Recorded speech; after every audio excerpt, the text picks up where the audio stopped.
Iniciando grabación de la clase de revisoría fiscal. Bienvenidos nuevamente mis compañeros, mis amigos, futuros colegas, queridos estudiantes. Hoy para la semana 13 pues continuamos con la misma unidad con la cual vamos a finalizar, que es el informe de revisoría fiscal. Y tanto para esta semana como para la próxima estaremos desarrollando el tema del dictamen de la revisoría fiscal. Seguramente en tiempos anteriores esta temática podría ser bastante corta. Yo la he querido dividir en 2 sesiones porque esto tiene mucha tela que cortar, como diríamos en un lenguaje coloquial.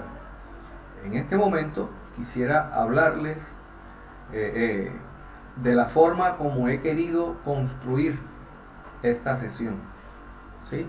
No va a bastar con hacer referencia a una norma internacional o a una norma local. No, quiero utilizar estas clases porque son las clases finales para que entiendan el contexto actual que enmarca a la revisoría fiscal, pero un marco de la cotidianidad, un marco de la realidad, de cómo se está desarrollando esto. Porque es precisamente el mundo que ustedes van a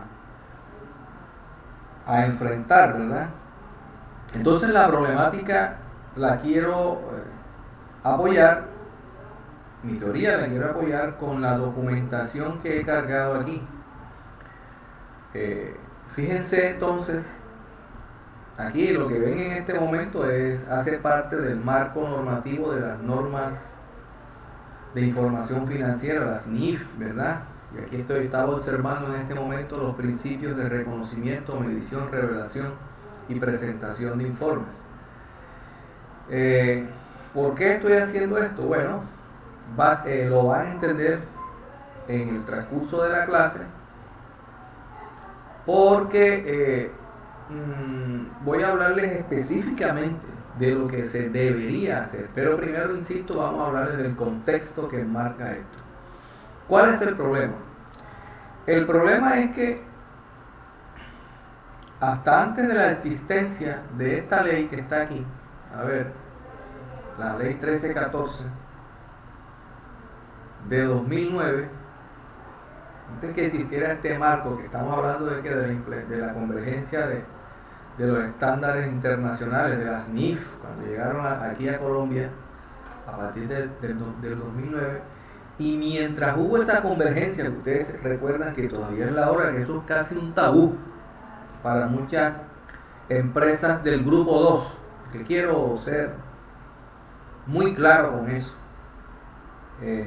Las sociedades, las empresas, las organizaciones que tenemos, los contadores que ustedes conocen y algunos cercanos, docentes, son básicamente empresas en que ninguna pertenece al grupo 1, de las NIF. Sí pertenecen al grupo 2 y al grupo 3, pero básicamente lo que tienen que tener claro es que la contabilidad o el marco normativo que se debería desarrollar para las empresas que están a nuestro alcance en nuestra localidad, hablo de Córdoba, por ejemplo, aunque también hay del grupo 1, obviamente, pero ese marco normativo que nos embarca y el más común, el de mayor trabajo, es el del grupo 2. Hablo de las NIF para pymes. Ahora verán por qué estoy hablando de eso. Bueno, ya no creo que sea necesario que les enfatice por qué, porque ya ustedes saben que cada que se hace una auditoría de estados financieros o cualquier tipo de auditoría contable, financiera, externa, interna o a través de la revisoría del trabajo continuo, pues siempre es una verificación del hacer de una empresa versus el marco normativo con el cual deberían trabajar. Entonces ya sabemos que el marco normativo con el cual deberían trabajar, hablando de información financiera, serían las NIF. Bueno, entonces aquí tengo en pantalla, por ejemplo, uno de los primeros marcos normativos con el cual se trabaja, con el cual se trabajaba, incluso algunos trabajan todavía y hay que trabajar, que aquí está el Código de Ética del Profesional Contable y algunos pequeños párrafos que hablan acerca del hacer del revisor fiscal, pero de hecho propiamente, como les he explicado en otras clases, en el Código de Comercio, que lo tengo por acá, espero que todas las cosas las he separado. En el artículo 208, es que todo lo tengo en línea. Exacto, artículo 208 del Código de Comercio. Un momento, se me ha corrido esto aquí. Exacto, aquí está. En normativa local, como les venía explicando, habla sobre ¿qué? Sobre el contenido de los informes del revisor fiscal sobre los balances generales. O sea, esto que está aquí, estos 5 punticos que habla, y lo voy a leer un poquito para que se me entienda un poco más, son los marcos que hasta hoy y hasta hace un año son los que tenían en cuenta los revisores fiscales, ¿verdad? Ahora verán por qué les digo hasta hace poquito, incluso porque aún los manejan. Entonces dice aquí sobre el tema de los contenidos de los informes del revisor fiscal sobre los balances generales, dice que el dictamen o informe del revisor fiscal sobre los balances generales deberá expresar por lo menos 1. Si se ha obtenido la información necesaria para cumplir sus funciones, si en el curso de la revisión se han seguido los procedimientos aconsejados por las técnicas de la interventoría de cuentas. Voy a saltarme Bueno, si en su concepto la contabilidad se lleva conforme a las normas legales. ¿Sí viste? Esto es lo que tendría que decir dentro del informe, dentro del dictamen, el revisor fiscal. Y a la técnica contable y si las operaciones registradas se ajustan a los estatutos y a las decisiones de la asamblea o junta directiva. Estos 5 pasitos, 5 punticos que están aquí son los que definen o definían lo que debía decir el señor revisor fiscal. ¿Dónde? En el informe. Y yo me puedo quedar hasta ahí. De hecho, si estamos hablando de una sociedad, voy a saltarme un poquito ciertas cosas. De una sociedad que no tenga más de 200 empleados, son cantidades. Por ejemplo, una limitada. Yo conozco muchas que no tienen sino 60, 50, 40, 30, 10 empleados y son sociedades. Las SAS, bueno, hay unas SAS que tienen obligación, otros que no, de tener revisor. Pero en tal caso que soliciten auditorías o que tengan un revisor obligatorio,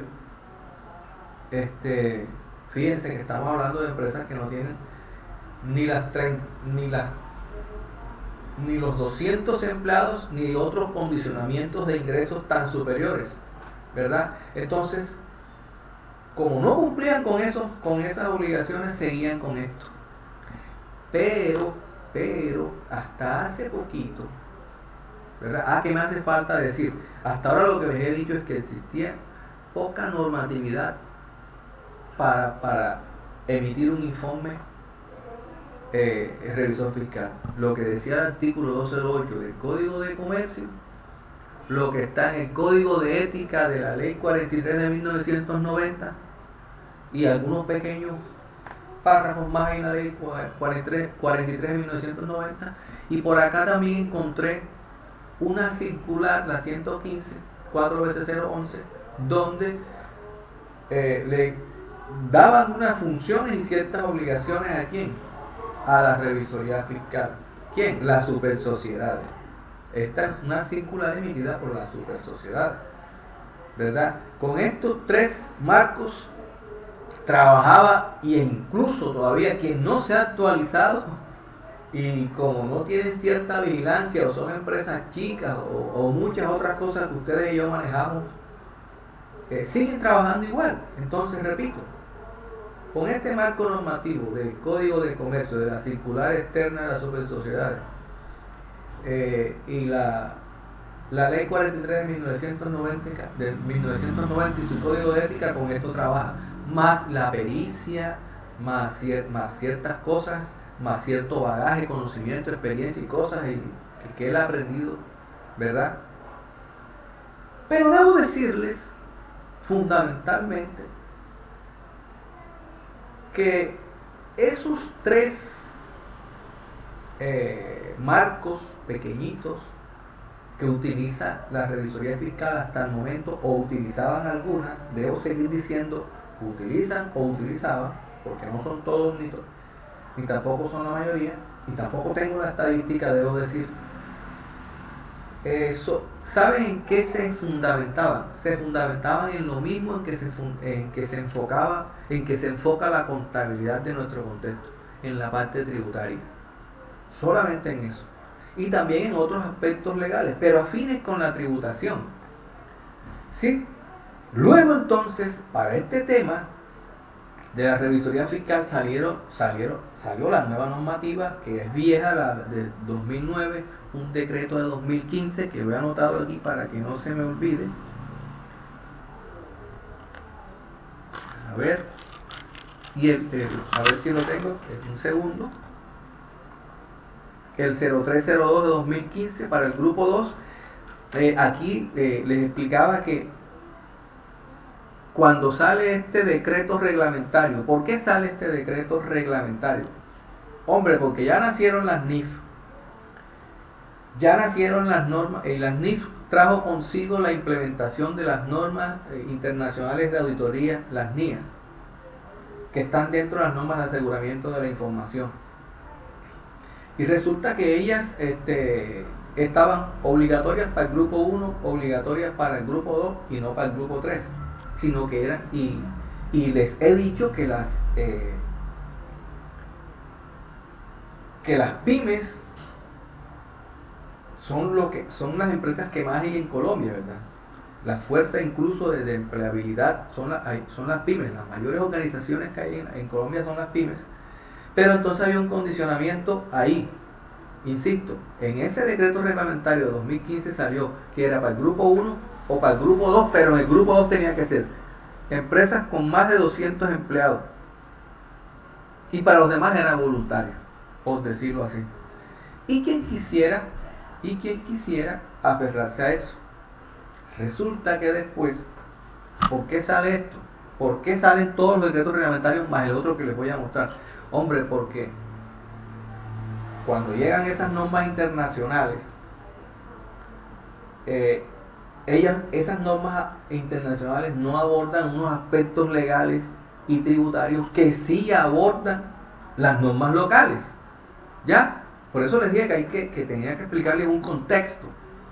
Entonces, resulta que es tan necesario como trabajar con las normas locales, por ejemplo, esta circular externa de las supersociedades, código de ética y otras cosas, el código de comercio, y también trabajar, ¿sí?, con la nueva normatividad que aborda un sinnúmero de cosas que no abordan, pero para nada, las normas locales, de tal manera que hay que trabajar con las dos, ¿verdad?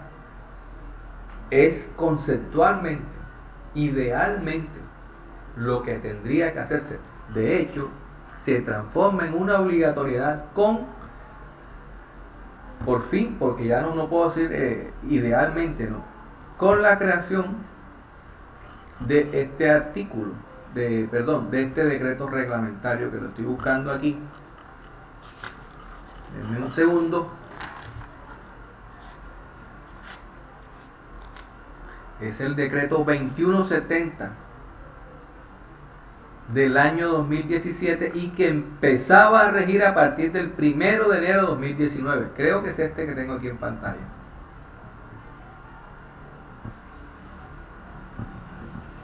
Denme un segundo, que hay demasiada información.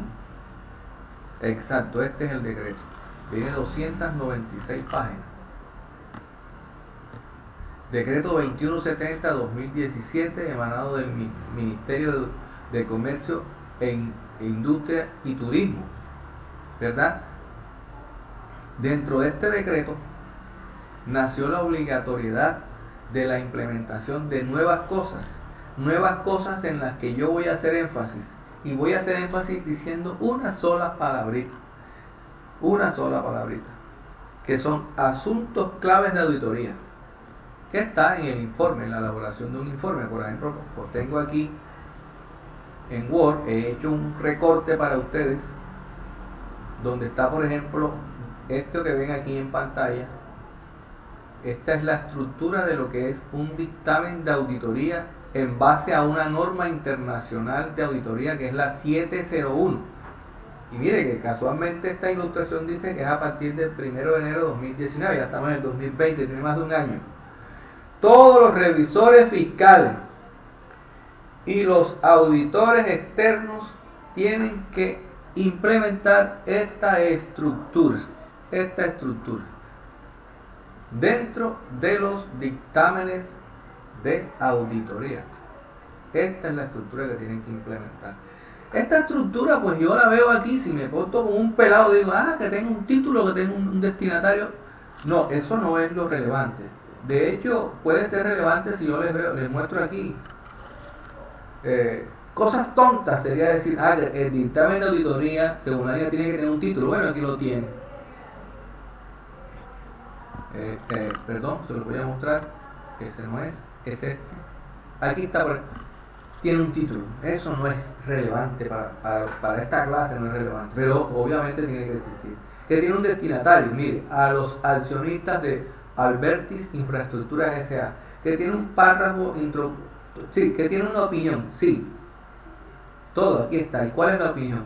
Sí, pero el grueso de esta clase es justamente esta palabrita: cuestiones claves de auditoría.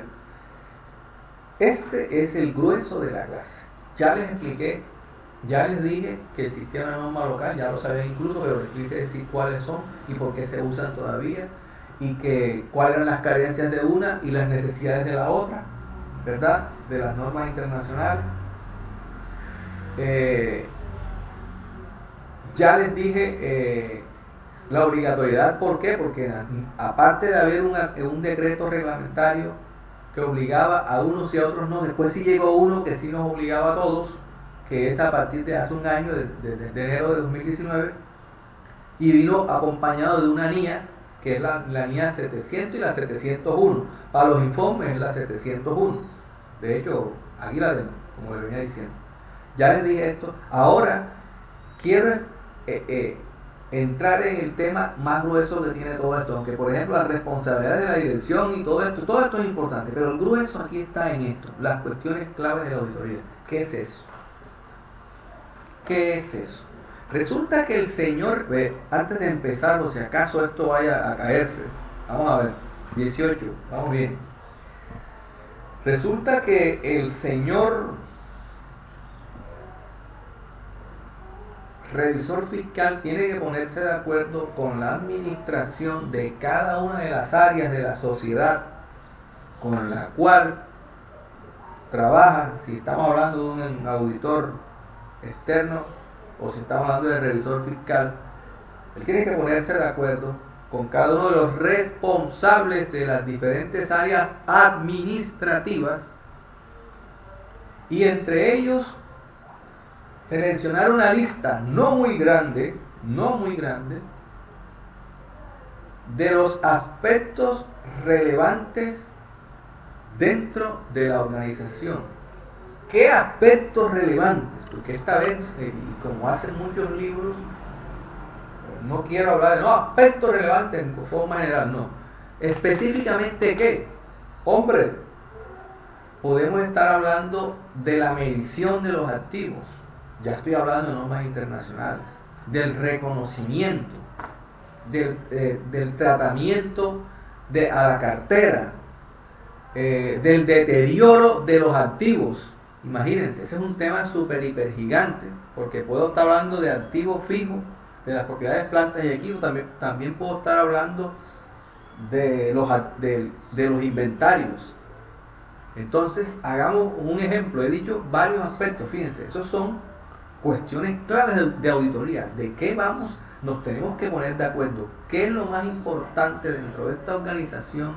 La cartera, los activos fijos, el capital de trabajo, sí, todo lo que tenga que ver y que esté dentro de la normativa. En este caso serían las NIF, y decir, estos son, entonces esto auditamos y en base a esto es que yo voy a dar mi dictamen. El dictamen, ahora voy a explicar un poco de deterioro para que no les quede, o cualquiera de las cosas, cualquiera de los temas esos que he llamado que cuestión clave, ¿verdad? Les repito para que no se vayan a perder, cuestiones claves. El tratamiento del deterioro de los activos, ¿verdad? La cartera, el reconocimiento, la medición, como si se están cumpliendo con los parámetros de las normas internacionales. Y voy a hablarles entonces específicamente de uno. Vamos a escoger el deterioro de activos, ¿verdad? De eso hay que saber. Por ejemplo, hay que saber que si es para la NIC 36 habla sobre el deterioro de activos, pero si estamos hablando de grupo 2, estamos hablando de la NIC 27, estamos hablando de NIC para PYME, sea cual sea el marco, ¿verdad? Sea cual sea el marco. Entonces les explico un poquito de eso. El deterioro. Resulta que el deterioro es básicamente una comparación que se hace entre el importe o el valor en libros de un activo, de un carro.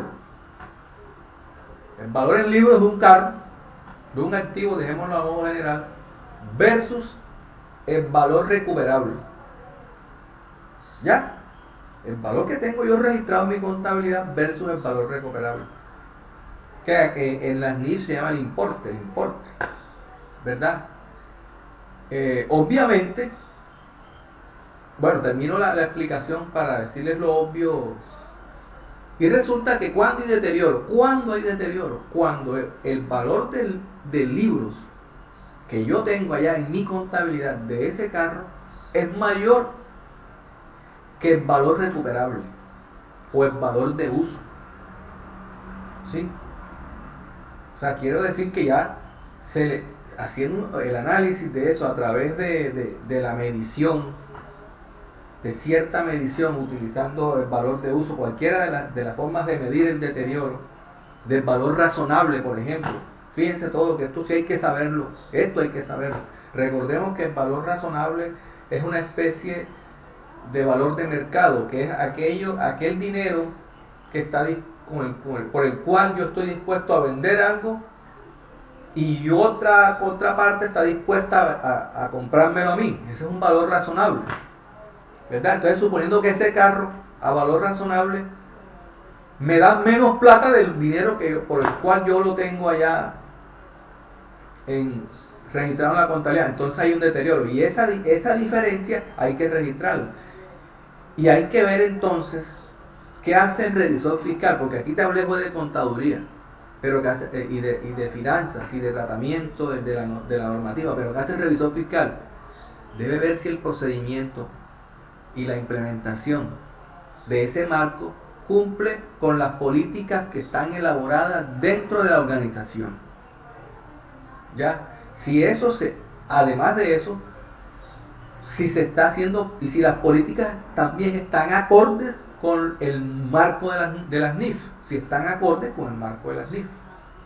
Eso básicamente es lo que tiene que hacer el señor y tiene que emitir, después que haya revisado eso con su auditoría, con su equipo de trabajo, auxiliares y todo el grupo y todas sus herramientas, lo que sea, en el informe tiene que emitir específicamente sobre ese aspecto, porque ya fue decidido con cada uno de los gerentes que, por ejemplo, el deterioro era una cuestión clave en la auditoría. Eso se decidió. Es decir, incluso pueden anexar clases anteriores, como por ejemplo cuando hablamos de la planeación, que la planeación está diseñada y programada a través de una NIA también.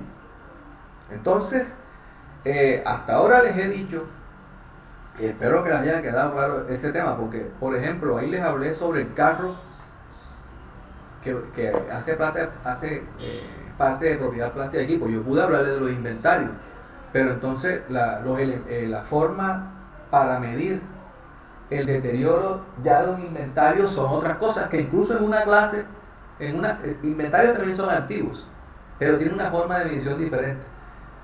E incluso en una clase yo les hablé de obsolescencia tecnológica, ¿se acuerdan de todo eso? Obsolescencia tecnológica, obsolescencia por moda, deterioro, todo eso se los hablé. Es una forma de medir diferente. Y es lo mismo. También estamos hablando de deterioro. ¿Qué tal si en los inventarios figura que resulta que el valor del importe que tenemos o el dinero que tenemos ahí en nuestra libro contable es superior al valor realizable, en este caso, que sería la medición adecuada a través del valor realizable? Estoy seguro que ustedes ahora que me están escuchando allá detrás están pensando, yo pensé que esa vaina de las NIF era paja. No, eso no es paja. Eso es paja si nosotros seguimos trabajando con empresas chicas que solamente les importe el tema de la tributación, y con empresas que no tienen a la super solidaria, a las super sociedades encima, ¿verdad? Que son muchas y es así. Pero si vas a ser revisor fiscal, tienes que darte cuenta que hay una cantidad de normativas que tienes que aplicar y que estás en mora de aprender normas internacionales. Eso no es paja, eso es algo que está, y que tarde que temprano va a ser vamos a coger este decreto 2649, ahí sí, que a la larga tiene muchas normas internacionales, la verdad se los digo. Pues llegará un momento que ya no lo van a voltear más, sino para hacer simple registro contable. Entonces, déjenme ver cómo va la grabación, está bien. Entonces, ahí les he hecho esa breve explicación de este aspecto que para mí es, y para muchos, de hecho, con decirles que esto de cuestiones claves de auditoría se lleva todo una niña. Imagínense, se las voy a buscar aquí. Segundo decreto. Esta es la niña. Esto siempre. Norma Internacional de Auditoría 701. Ya recuerdan que ya no se trata de que eso existe y que la aplico. Hay un decreto que es el 2170 del año 2017, donde dice que hay que empezar a implementarlo. Entonces ya no es opcional, ¿cierto? Miren lo que dice aquí: comunicación de las cuestiones clave. Mira cómo será importante ese aspecto en el dictamen, que tiene todo una línea. Comunicación de las cuestiones clave de la auditoría en el informe de auditoría emitido por un auditor independiente. Recuerden que yo he mencionado a un revisor fiscal o a un auditor externo. Los dos tienen independencia, ¿verdad? Los dos tienen independencia. Y miren, esta niña que tiene 20 páginas está dedicada única y exclusivamente a hablar de cuestiones claves, ¿verdad? Bueno, no voy a extenderme más con esto. Pienso que ha sido una clase que incluso para mí, porque yo no soy revisor fiscal, he estado al lado y he trabajado con revisores fiscales, para mí ha sido muy importante y lo seguirá siendo. Espero que ustedes lean, no, quiero que sigan escuchando audios, vídeos sobre esta información, sigan interiorizando. Espero que el paralelo que les hice del contexto real les haya servido. Estoy disponible para ustedes, como siempre, con mi número de teléfono 321-563-4146. Cualquier cosita, cualquier duda. También espero, obviamente, lo que todos los profesores esperan, y todas las personas, que ustedes sigan bien. Son mis amigos, los conozco ya todos, ya me sé hasta los nombres que yo le digo en bala a todo el mundo, pero ya ustedes, ya conozco a Carlos, a Lady, a Liliana, a Jimmy, ya los conozco a toditos, ya son mis amigos. Los aprecio y quiero que se mantengan bien. Vamos para adelante, como dice el comediante.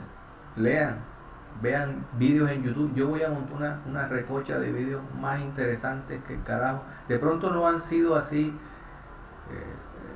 tan directos como yo para decir las cosas, pero son más formales, pero también son muy buenos esos vídeos. Voy a colgar el vídeo mío que están observando, obviamente que lo voy a colgar, si no como van a ver, ¿verdad? Qué cosa tan incoherente. Y 2 vídeos adicionales muy buenos, y esta NIA 701 que hay que montarla. Yo sí les digo, muchachos, hay que tener un propósito, fórmense. Los profesionales, yo les digo algo, bueno, esto no voy a hacerlo aquí en esta clase virtual, pero yo fui una persona muy humilde, de vender limón, y no soy Diomedes Díaz, 10 años en el mercado, y lo que sí te hace a ti crecer, he sido de toda la vida contratista, seminarista, cuanta vaina, he tenido ya cuanta experiencia, y lo único que hace crecer y desarrollar al profesional es un factor diferenciador, y el factor diferenciador es que tienes que ser bueno, que pueden haber 100, 200, 300 contadores, pero si tú eres bueno, recoges a todos los demás, los recoges, porque tu criterio te hace valer. Yo les recomiendo que se preparen, ustedes van a salir,